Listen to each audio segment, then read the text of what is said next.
உங்களுக்கு என் அன்பான வேண்டுகோள் என்னவென்றால், நீங்கள் தொழில் நிறுவனங்களை தொடங்கினா மட்டும் போதாது. உங்களை மாதிரி இருக்க மற்ற தொழில் நிறுவனங்களையும் தமிழ்நாட்டுக்கு அழைச்சிக்கிட்டு வாங்க. தொழில் தொடங்க வையுங்க. தமிழ்நாட்டு அரசோட தொழில்துறை தூதுவர்களா நீங்க எல்லோரும் மாறணும்னு கேட்டுக்கிறேன். நாங்கள் ஆட்சி பொறுப்பேற்ற இந்த 3 ஆண்டுகள்ல எண்ணற்ற தொழில் திட்டங்களை தமிழ்நாடு ஈர்த்திருக்கு.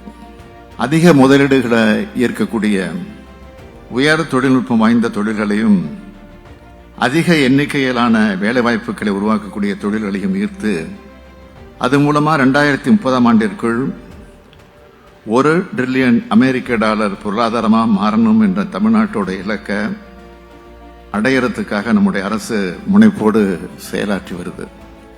இந்த இருமுனை முயற்சி இப்போ சாதகமான பலன்களை தந்துட்டு வருது.